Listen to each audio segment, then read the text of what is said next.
Well, let's also talk about the currency then, and that was a really big mover into the markets there. The Indian rupee has marked a stellar gain, jumping over 2% to hit a 1.5-month highs to 61.66 to the dollar today. In fact, the rupee is one of the best performing Asian currencies in the month of September, gaining up by 6.5%. The rupee, though, has ended the day at 61.77 to the dollar. Let's also listen into expert voices on the currency movement today and their views on the road ahead for the Indian currency. We are seeing some action from the government side, particularly on mines and all that.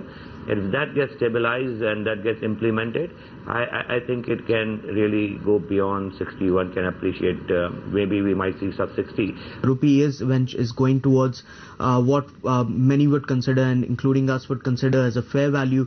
We think that in about 6 to 12 months' time, Rupee should be trading somewhere close to 61 or maybe slightly below that. Let's also get in there Mr. Vijay Bambani, who's author and CEO of BSPL India. Also joining us in studios is Abhishek Goenka, who's founder and CEO India Forex Advisors. Abhishek, hi, let's start with you first. And the Fed has been a big surprise into the markets. You've seen a run-up in most asset classes. But for the rupee run-up, would you say that perhaps the near-term gains have been done? The Fed is surprising every day nowadays. I mean, you can't even trust them anymore. I mean, last time they said that they're going to do everything by 2014, and now they said, we never talked about the months. So I think it's a crazy scenario out there. So all the emerging markets out there has appreciated like crazy in the last couple of days time, especially yesterday.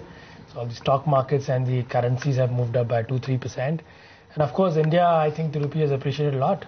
So I think it's a great opportunity for all the people who had missed the bus during the move from 60 to 68. And everybody out there who's having import liabilities or ECB liabilities, is a time to actually make use of it. And not to get greedy and start looking at 55 and 56 that the entire market is talking about. So they should start buying the market at every single dip from 60 to 62. I think that's a great opportunity. Well, as you said, there has been a big surprise from Fed, but with the RBI monetary policy meeting coming in tomorrow and perhaps Raghuram Rajan's first take at that, are you expecting any surprises from that as well? Not really sure that what these guys are going to do, because ultimately he was in a wait and watch mode.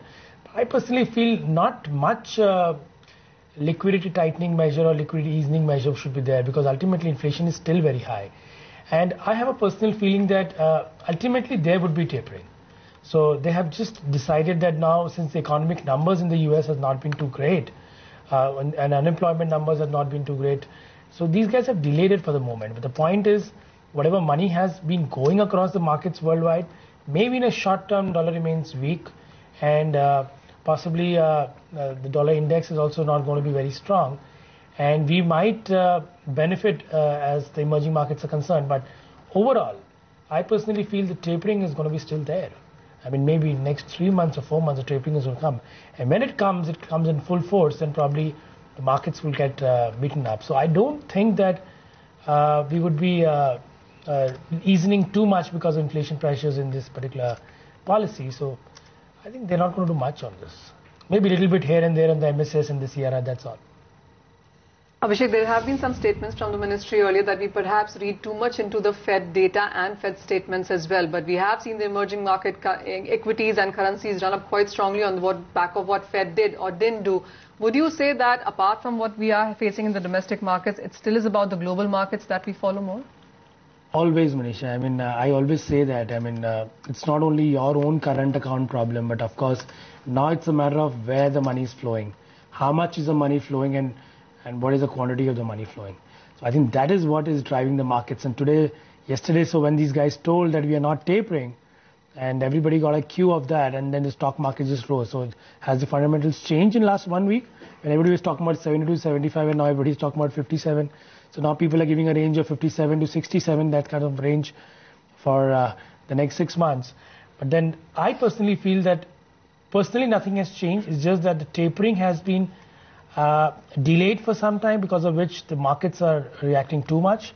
But I don't think that you should be extremely greedy at these levels. I think this is a time when you should start being cautious. That's the way we are going as a company. Vijay, getting you in the conversation, what's your sense? 61.66 of an intraday high, and we were talking about those kind of levels. Would you say that highs perhaps have been made in the near term, or would you wait for tomorrow's policy and then perhaps take a chance? Manisha, I talked about taking money off the table for people who had shorted the dollar at 62.5 itself. I remember saying the dollar might just depreciate to 61.5 or 60 or whatever, but 62.5, as far as I'm concerned, I would concur with Abhishek. It's not a time to be very, very greedy and expect the dollar to decline significantly from here, because at the ground level, not much has changed. This is more of sentiment rather than concrete data, which is actually changed at the ground level. So even if the dollar was to depreciate to 60 levels, I don't think the long dollar, short rupee over the medium to long term has changed significantly. This is more of a very deep technical correction, because let's not forget the kind of rally that the rupee saw from 69 to 63, you are likely to see a reversal also of that magnitude in the future. Now, whether that happens tomorrow or whether it happens after a month is something that the market would know better. But I think volatility will cut both ways, and I would not really give too much beyond 60 for the USD to decline. Abhishek, would you say that the choppiness in the markets could return back when the FOMC meeting is back again on perhaps October 29th, or rather September 29th, and then again in December? So we still have 2 meetings before this year ends, and are you expecting that kind of choppiness to come back as we saw in this week itself? So my personal feeling is that ultimately how much money are we going to invite from outside, that is going to be the main driver of the markets. And I personally don't feel that all the money which has come during the 2003 to 2008 kind of years, and of course after the QE started after 2008-9 onwards, can go in such a short time. So I feel there is a lot of money to be still gone from various emerging markets, and now it's a kind of a war between the emerging markets and the larger G4 countries.